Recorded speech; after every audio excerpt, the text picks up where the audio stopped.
We are back, guys. We are back with another video. Yay. Number 15. Number 15 in the David Bowie trilogy, anthology. Ranking the albums. Is this one 1969? Yes, 1969 this album was released. As you can see, this is David Bowie's Space Oddity. Now, we have a problem. Houston, we have a problem. Somebody in the comments is going to say, wait a minute, you've already done David Bowie's debut album. Why are you doing this again? Well, believe it or not, this is not David Bowie's... what was I going to say? This is not David Bowie's self-titled album. This is David Bowie's Space Oddity.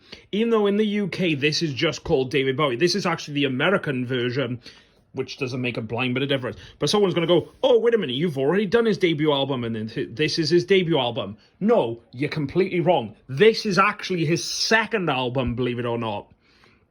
But I would argue, and I know people are going to say, hang a minute, Lloyd never argues with himself, he always sticks with his convictions.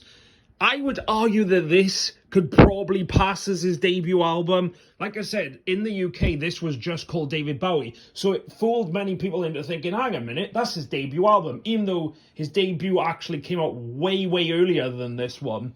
But yeah, in the UK, this was just called David Bowie. In fact, it was called David Bowie, Man of Words, a Man of Song. I think that's what it was called. Something like along those lines. It was just called David Bowie, I know that much. But yeah, I like the cover. Even though this is the American version, I quite like the cover of, you know, it's Bowie, young Bowie, looking pretty cool, you know, up and coming, sort of what he would go on to, the next thing. Right, let's look at some of the songs, because I've raffled on enough about debut albums, haven't I? Space Oddity. Space Odyssey, I nearly said that. Space Oddity is an absolute classic. Unwashed and somewhat slightly dazed is good. Don't Sit Down is good. Letter to Hermione is Bowie in sort of the previous album mode of writing love songs, which Bowie never does, I don't suppose. Signet Committee. Yeah, Signet Committee's good. Janine is another love song. What's it up with this? Is this Bowie's love song album? An Occasional Dream, that's pretty good. Wild Eyed Boy from Free Cloud. Don't think that's a very good one anyway. God Knows I'm Good. Yeah, we did know he was good. We did know he was good. That's the truth. Memory of a Free Festival. Well, there's actually two parts of this, so I'm just warning you if I say part one and part two. Conversation Piece. And the last two songs are just basically that song that I just mentioned, Memory of a Free Festival. It's a part one and part two, so it's the kind of remixes, but not in a way they're sort of like different parts. It's almost like poetry, which I could actually say about this album. This is like a poetry album. It's sort of Bowie getting into his stride, you know, more confident, more, because like I said, the first album was absolutely horrible. In fact, I put it out my worst album. But this one, it's okay. It's definitely better than the debut album. Like I said, I'd argue the point that this could actually be his actual debut album rather than the first one.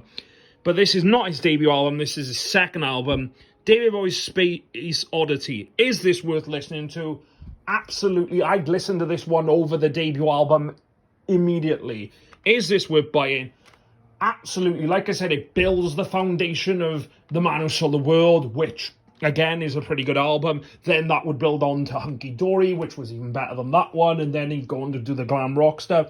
But it's getting there. It's, you know, it's still that sort of early days experimental, nearly going into glam rock.